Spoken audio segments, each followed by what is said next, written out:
Hello everybody and welcome to another Doctor Who review. This time it's a third Doctor story I'm reviewing. It's The Three Doctors. As always with the classic series reviews, I have in front of me the television companion. So here is the synopsis for this story. A gel-like plasma creature arrives on Earth and hunts down the Doctor, who calls on the Time Lords for help. The Time Lords themselves are in crisis as their energy is being drawn off into a black hole. They send the Doctor's earlier selves to join him. The first Doctor, caught in the time eddy and only able to advise, deduces that the creature is a time bridge. The third Doctor and Jo then give themselves up to it and are transported to a world of antimatter beyond the black hole. On Earth, the second Doctor is forced to take refuge in the TARDIS along with the Brigadier and Sergeant Benton. On the advice of the first Doctor, he switches off the ship's force field, and the whole unit building is transported through the black hole. Behind these events is Omega, a figure from Time Lord history, whose solar engineering provided the power for time travel. He's been trapped in the black hole ever since, and now wants the Doctor to swap places with him, but it transpires that the corrosive properties of his domain have already destroyed his physical form, leaving only his will. He threatens to destroy the universe, but is tricked into touching the second Doctor's recorder, the only thing not converted to antimatter when the TARDIS passed through the black hole, and is consumed in the resulting supernova. Everyone else is returned home. So here we are, the first story of Season 10 of Doctor Who. I've reviewed the last story of this season already, The Green Death, all the way back on the second ever review. But this is the first time, obviously, I've reviewed a Pertwee story for quite a while. So my opinions and thoughts of Pertwee can change and fluctuate from time to time. But what do I think of this one? Well, let's get into the characters, let's go into the cast and see what my thoughts and feelings are from there. You have, of course, the man himself, Jon Pertwee, as the third Doctor, definitely in his stride by this point. The avuncular uncle is actually not too bad here. There are elements of his pomposity and the way he comes across sometimes is a bit grating. But the way the characterization works here is brilliant. I think the why it works so well is because you've got the other guest actors that come in, who I'll go through in a minute, and they show the qualities of why Jon Pertwee is such a good Doctor in many people's eyes, and show how he's so different from the others. This really is an example of how the Doctor is a different character and how that is portrayed with each. It's more of a runaround traditional Doctor Who story than you'd be normally used to. Obviously, we're at the middle of the unit years here at the moment, and it's obvious to see that from the relationships he has with all the other characters. But overall, this is a good, solid, strong performance of Jon Pertwee. And to be fair, most of them are. It's just maybe the writing material is a little bit rubbish at times. This isn't one of them, and I'll go into more details about why I think it's good later on. You then got Jo, played by Katie Manning. Third series for this character now, third season. You can tell that Katie Manning and Jon Pertwee are good friends off screen because of the rapport between them and the warmth between them. Works on screen as well. The chemistry is there. I mean, Jo's still a bit, where are we, Doctor? What are we, Doctor? But it's more in a kind of, it's not so much in a, I've no idea what we're doing, but more trying to understand what's happening. And there are elements which she becomes the interpreter for some of the other characters when the Doctor's spouting a lot of pseudoscience, which is interesting. And I like the way that it works there. Overall, I've always liked Jo Grant's character. I think Katie Manning's one of the better actresses to be in Doctor Who ever, and in real life she's as nutty as a box of frogs, but that's a different matter. But in regards to this, yeah, I really do enjoy her portrayal. I think it's good. I think it works, and I'm looking forward to reviewing others as they come forward. But yes, this is definitely the peak of the relationship. The friendship is there, the empathy's there. The loyalty is there, which I really liked. The elements where she's stepping through the singularity near the end, she doesn't want to leave the Doctor. That loyalty is really strong and really genuine by the looks of it as well. And I just like the whole character overall. I think it works very well. You've then got the other Doctors. So we have Patrick Troughton, who I've mentioned and commented about Patrick Troughton's portrayal quite a bit recently, but I do like it. I like Troughton's character here. It's like a distillation of all the fun bits of the second Doctor in here. You've got the scientific and the thinking side that you get when he's with Benton and they're trying to subdue the plasma monster. You've got the comedy bits when he's trying to test Omega's patience later on, and the bits of him trying to play the fool to see what's happening. Or they really have done a good job of showing all the good traits of the second Doctor, just like they've done all the good traits of the third Doctor. And Patrick Troughton's always a joy to see on screen, and he's a joy in the five Doctors, he's a joy in the two Doctors. Any appearances he makes past this, he's always welcome, and this is another one which I really do enjoy. We then got William Hartnell in his last ever television role, and making a reappearance as the first Doctor. The gruffness is there, but it's very understated, and that's probably because of his whole circumstance. I mean, he wasn't very well. He passed away a couple of years after this as well, so he was in the late stages of his illness. So there still is flickers and elements there of Hartnell's performance as a Doctor. The kind of slight smugness he has near the end, where he says, "Don't know what you'd do without me."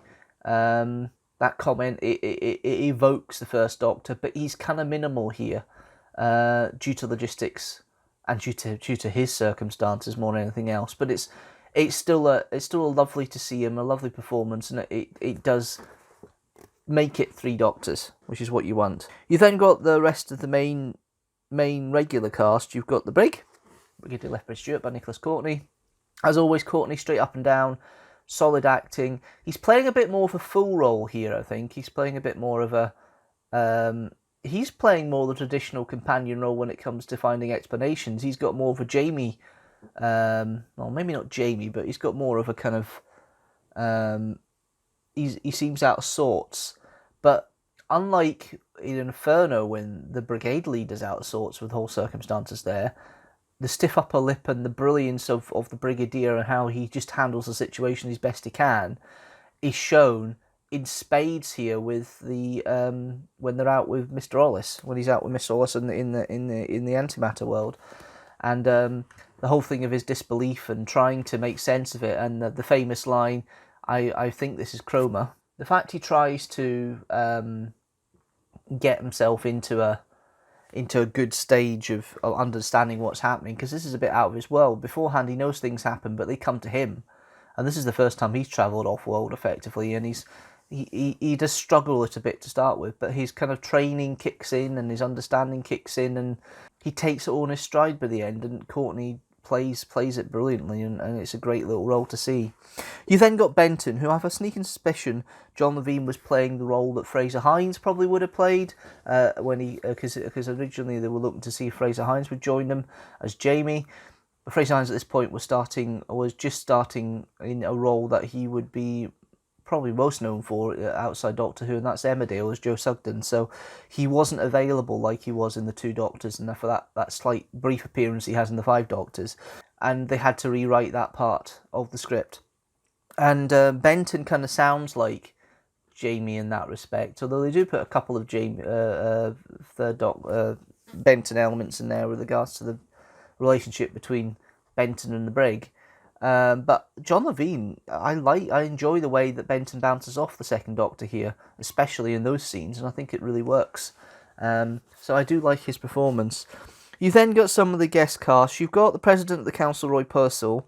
He's trying to be a reasonable leader, and that's interesting, because the last time we saw the Time Lords, they were all powerful, they were all outworldly, and they had these special powers. Now they seem a bit powerless, so they're a bit more like politicians, trying to do a good job and make good of a bad situation, and it's interesting to see that.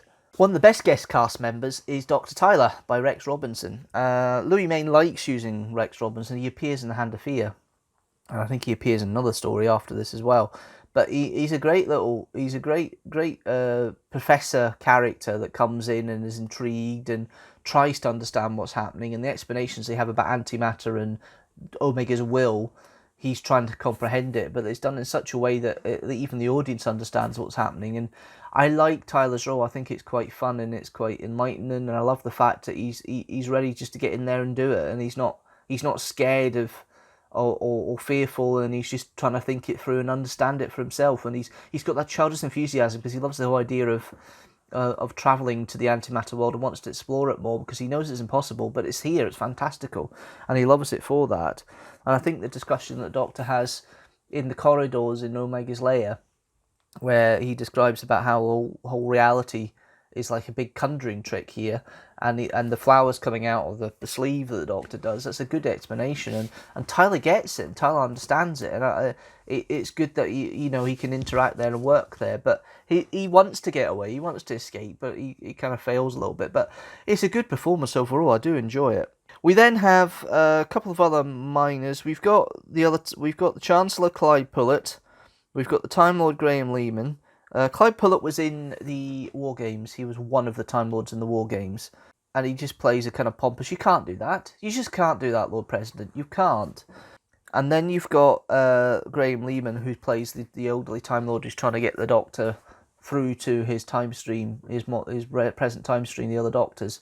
It's an okay role.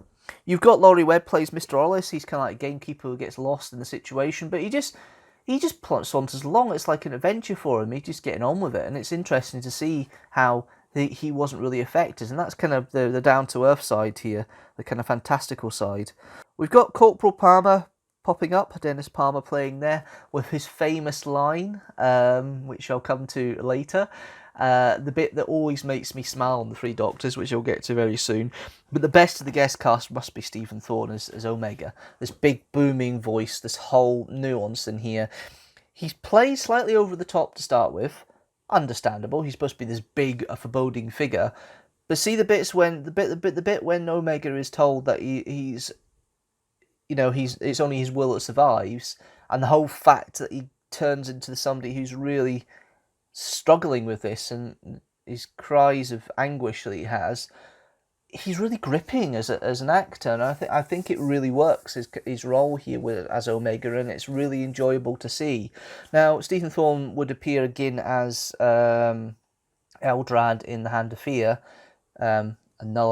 another regular returnee from Lenny Main's direction, and then he was as Al in The Demons. I think that's probably the most well-known role for him, is as Al in The Demons.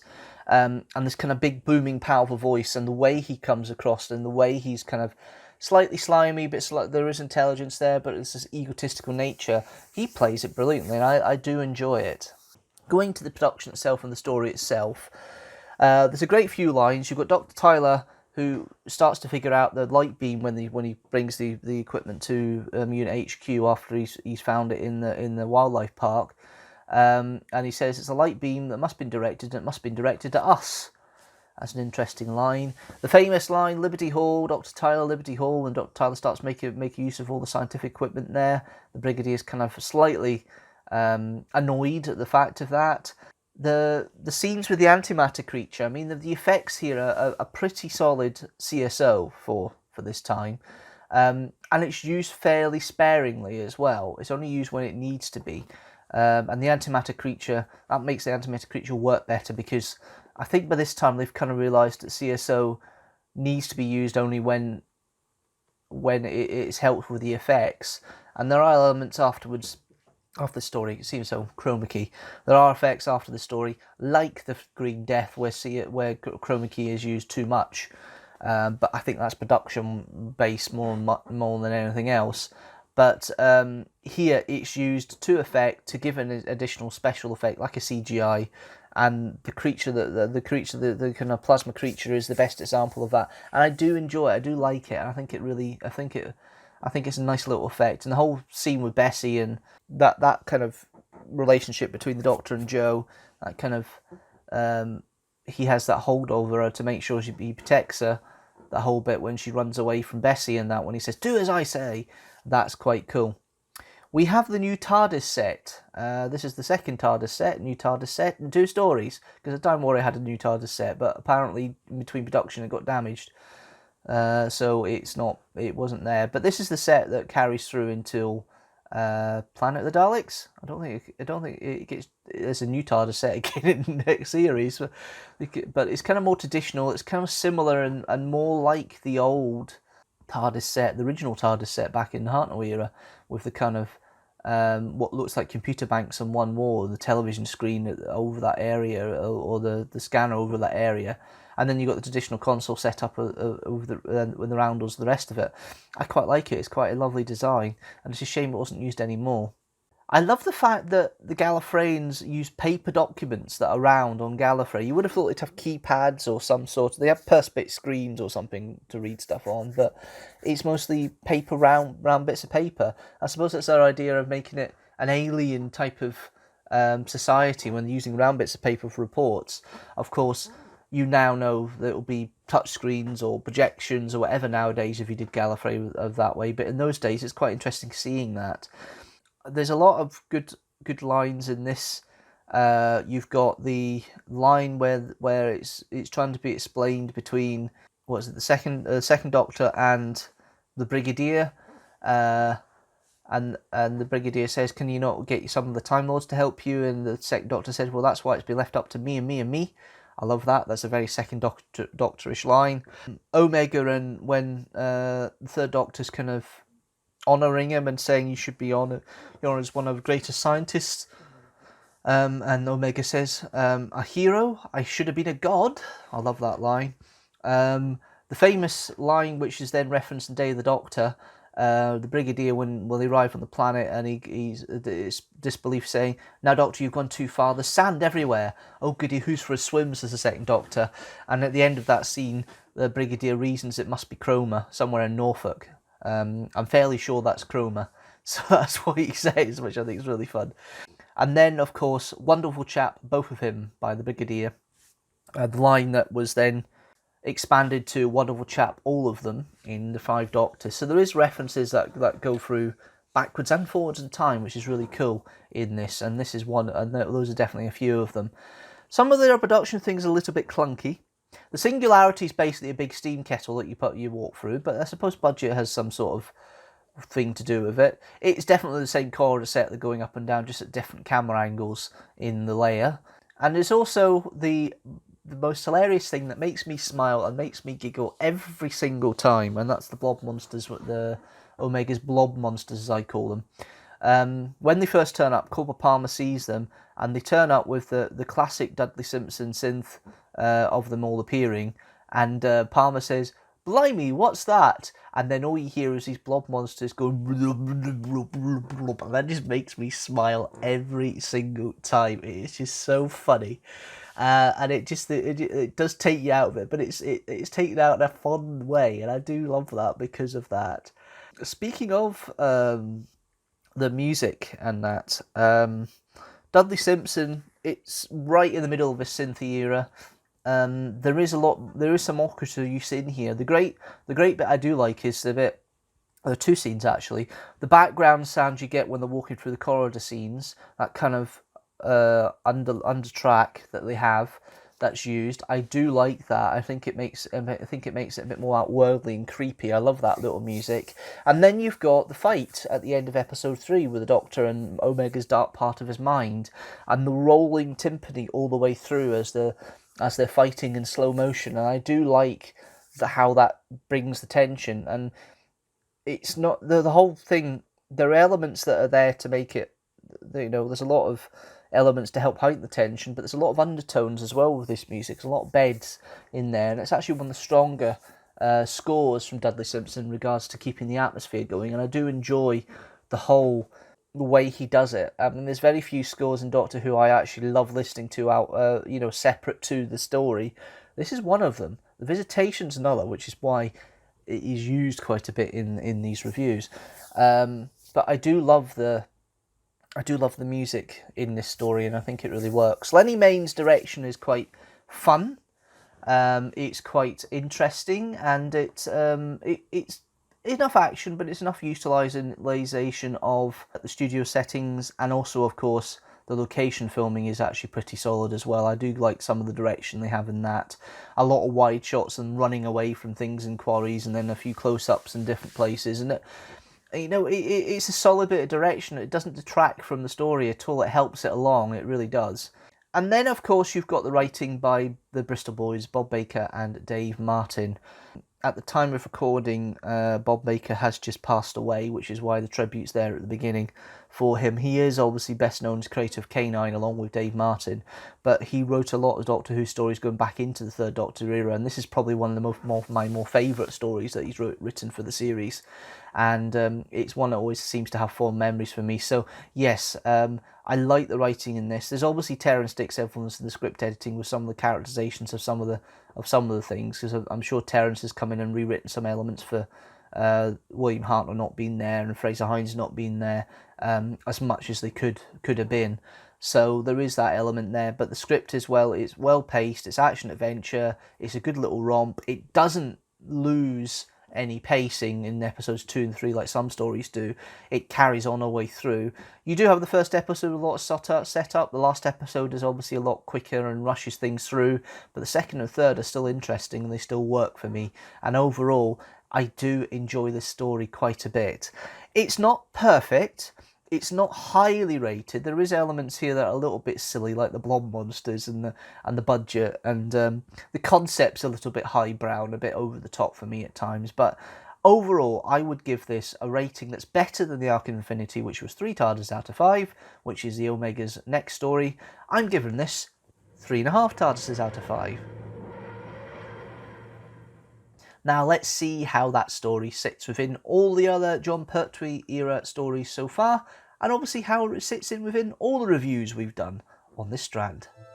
The Three Doctors sits as the lowest rated so far of the Jon Pertwee era at 3.5 TARDISes out of 5, but that's still not bad. It's actually a pretty strong showing from Jon Pertwee's era so far. Inferno's at the top with 4.5 TARDISes out of 5, and then you have the Green Death and the Spearhead from Space with 4 TARDISes out of 5. Overall, at the bottom, it's still 2.5 TARDISes out of 5 for Time Lash and Sleep No More. And at the top, Inferno is of course there, in 4.5 TARDISes out of 5. It also includes the Happiness Patrol, the Day of the Doctor, the Caves of Androzani, the Tomb of the Cybermen, and Dalek. That's it for this review. Leave a comment down below. Let me know what you think of the Three Doctors. Have I been too soft? Have I been too hard? Let me know either way. If you like this video, don't forget to like it and share it with the hashtag teamstructor. And if you like the channel as a whole, don't forget to hit that subscribe button so you know when a new video comes out. General, new video every Sunday at 4 PM GMT, which is when the next video comes out. And it's the very first Big Finish audio play review, and I'm reviewing The Sirens of Time. And hopefully you can join me for that. It's a slightly different format. You won't see me on camera as such. It is an audio review for an audio play, something slightly different. But don't forget, I also have First Impressions Doctor Who going on throughout the whole of the series of Doctor Who Flux as it's been broadcast Mondays at 8 PM GMT. But if you want to support the channel a bit more than just subscribing or sharing, you can go to the Patreon at patreon.com/Deanstructor. For as little as £1 or $1 a month, you can help support the channel. Just go to patreon.com/Deanstructor. That's it. Thank you guys for watching. I'll see you Sunday with the Sirens in Time, but until then, see you later.